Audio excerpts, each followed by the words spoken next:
How's it going, guys? It's Burgas here and welcome to another Rise of Kingdom video. Today, I'm going to talk about the commanders, or like I like to call them, heroes, in Rise of Kingdom.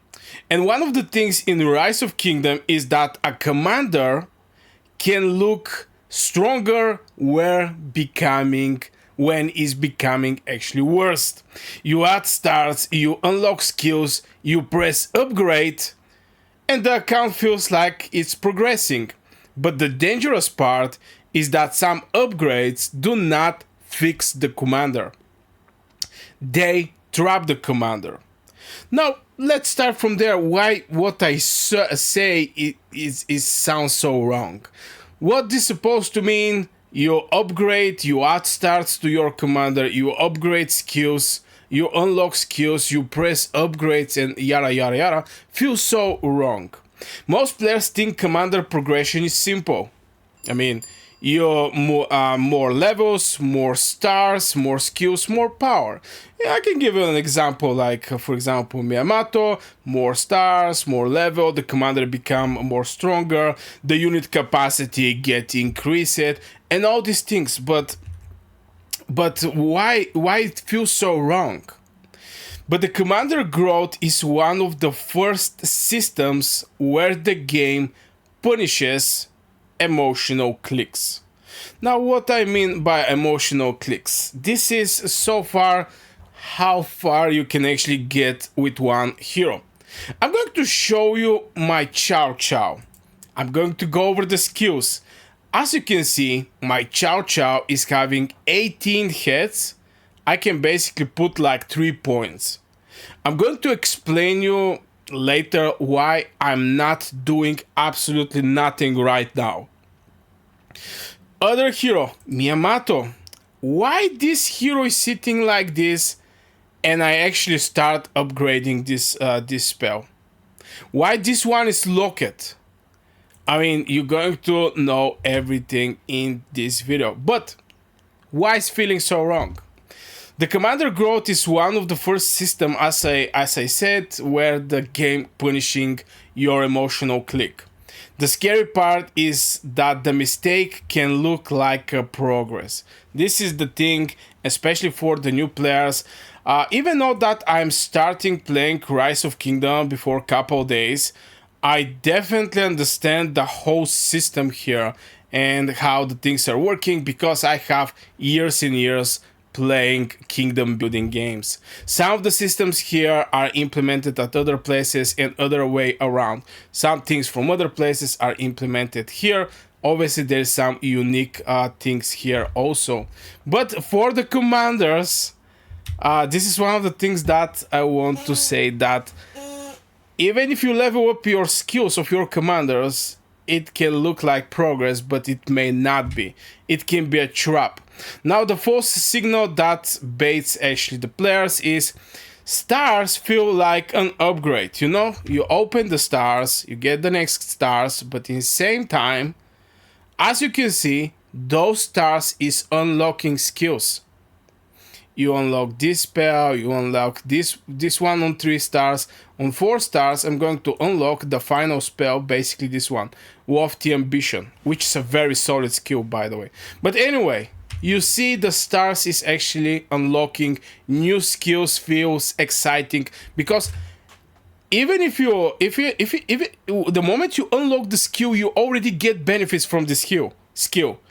I mean, this skill is opened the moment I open Lofty Ambition, for example, for Cao Cao.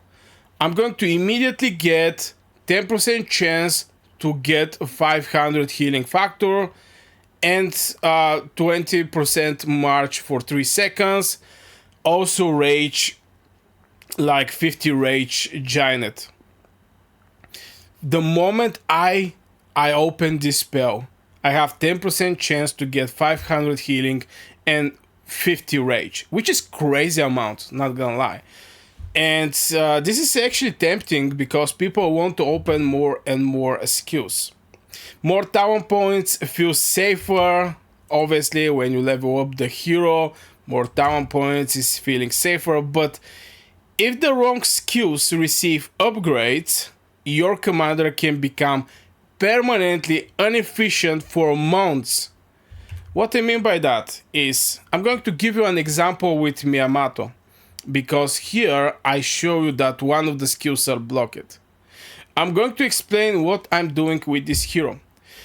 And obviously one of the systems in Rise of Kingdom. Now, the moment you have this thing, that is something like, I don't know how to say it. You click on it, and from here you can coordinate which skill is going to be blocked and which not. The first one, you can just level up the first one. From there you can jump to the second one, and the third one will never be able to receive upgrade. So for Miyamoto, in my situation, I really want to get the second skill, Teatro of Kurama Dera. I want to get this skill because it's reducing for the first 60 days, reducing the building time by 10 minutes right now, can go up to 1 hour. And in same time, it's giving Cavalier March Speed and Cavalier Attack bonus. Can go to 10% and 20%. This is a spell I actually want, and this is a spell that actually benefit my account. But the moment I open the third one, here comes the problem. It's either going to select this spell, or it's going to select this one. This spell, Master of Kendo, is something that I don't need. And I definitely don't want to level up. So by coordinating the skills here and blocking this spell from leveling, I'm going to be able just to level up this spell. Where is the problem come here? The problem is coming where you want to also level up Warword. This is a passive skill, 10% chance to increase target damage received by 10%. Can go up to 30%. This is very nice, by the way. But the system with the skill locking can only lock, the first one, the second one, the third, and if you want to go for fourth one, this one, you cannot lock the third one. So you have to either way level up this spell or this spell. It's going to be on luck to actually make this spell maxed. And that's why for me personally, Minamoto is going to be 5511. This is the way I'm going to build Minamoto, because I have a chance and I risk to actually level up this spell. Now from first look, this spell is looking, it's harmless. It's going to do some extra damage to behemoths, to barbarians, sorry about that. You're going to do extra damage to barbarians. Why skipping this spell? Because for the purpose of this hero, this spell is not a spell that I want to have. This is one of the things. The second thing is, with the time the spell amount, or the amount you spend over the spell, is increasing. Now at the beginning, when you open the skill, the first level, from level 1 to level 2, is going to ask you 5 times 2. In total 10 sculptures, and you're going to level up the spell. But the last levels is extremely expensive. That's why I'm saying that if you level up the wrong skill, it can bring your account with months behind. Months. Just because to actually get the needed sculptures, the collection time, it actually takes so much time. Now Miyamoto maybe is not the right example here, because you can only get his sculptures from the VIP shop and basically buy the bundles there, but it's applying the same way with Chow Chow. The moment I'm not leveling my Chow Chow is just because this is a second spell. So if I want to include the third spell, there is a chance I level up the second spell, which is something that I really don't want to get. The best case scenario for me personally is if I open the fourth skill of the ambition, and from there trying to level up one of these two skills. Because this one is going to have 33%, 33%, 33%. So it's like 66% to level up one of these third and fourth spell, and not actually leveling up this one. So because this one is not that good a spell at the end of the day. I mean, it's going to give you free daily action points, but this is the first 60 days. I mean, if you want to see it, I'm going to show you from where. When you start playing, at least for now, is something like this. There is this thing where Miyamoto is reducing my construction. Chow Chow is giving daily free points. Because it's looking like it's part from the spell, but in general, it's not part from the spell. It's just free daily action points, time remaining 53 days, which can be misleading for a new player. It was actually totally misleading for me as a new player, but yeah, right now I'm trying to open the final one and have better chance to select one of these two skills and not this one, because this is a second spell which make very dangerous. Because right now if I go and level up, there is a 50% chance to get this one or this one, which is a problem. Now let's talk about the first skill. Why the first skill matters so much. The first skill is usually the commander identity. This is the first skill in Chow Chow, for example. It is often the damage, control, healing, or core value of the commander. In our case, we're going to do pure damage, 1.4k. We're going to reduce the attack by 40%. Maybe this is the biggest thing here. And we're going to reduce the march speed of the enemy by 10%. This is Dragon Rider skill of Chow Chow. If you unlock too many skills too early, upgrades can spread into weaker places. And here is the thing, you can, there is a still way you can revert. I think there is a reset, and you can reset it, then go and just lock the first spell, level up to level 5. But if you're not careful, you can easily, you know, with level opening more stars, opening more skills, and you may end up something like, for example, 2, 3, 1, 4. You can end up with some mixed random numbers here. So always go for the first spell, and again, just do a reset if needed. From there, can I do a reset?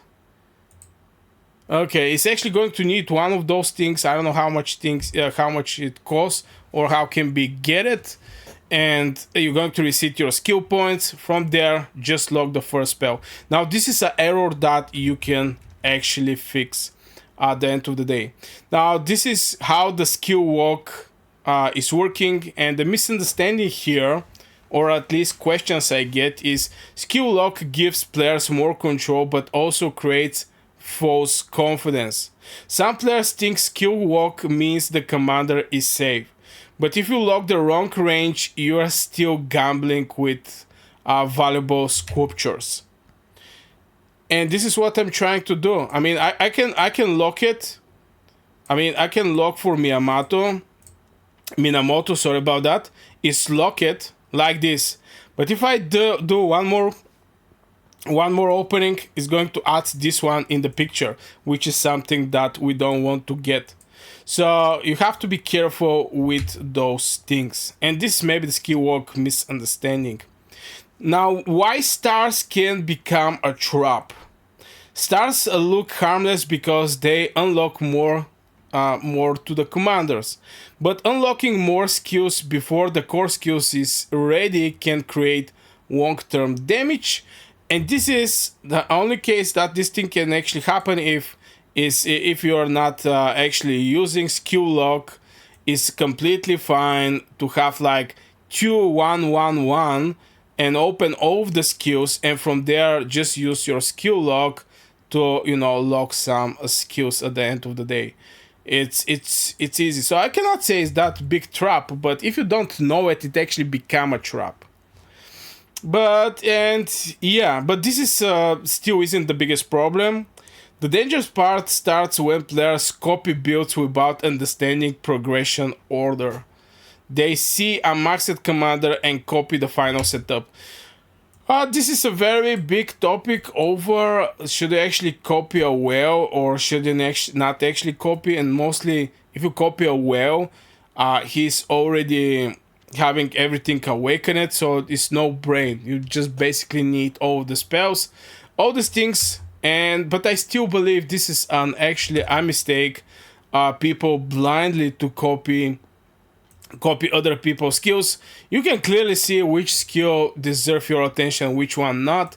If you plan to do Minamoto for PvP, you don't need barbarians. And I think every hero, I mean, you have to have couple of heroes that are specifically for PvE. What I mean, getting the PvE skill, also having the peacekeeping talent. And I can say maybe one of those heroes is Walker. Walker is a very solid, good hero. You can level up this spell to 25%. Also go with peacekeeping, Shuri, and all these things. I mean, you have to have this type of heroes also, but yeah, at the end of the day, don't copy blindly the Wells builds. They see a maxed commander copy the final setup, but a maxed commander and half-built commander are not the same thing. This is maybe the frustration from where the people are getting is they're, copy something, or they start, working over the hero to make it like the well hero. And in the progress, they are expecting this hero to perform close to the same, but things are not like this. If you don't know which spells you're needing, you're going to get fell behind. So yeah, just wanted to say a couple words over Rise of Kingdom Commander Guide and what I observed so far, and base it on the questions I receive. Here I'm going to put one other video. It can be interesting for you. So far, tip the video with one like, and if you want to support the channel, you can become a member. I wish you a great day, and see you in the next video.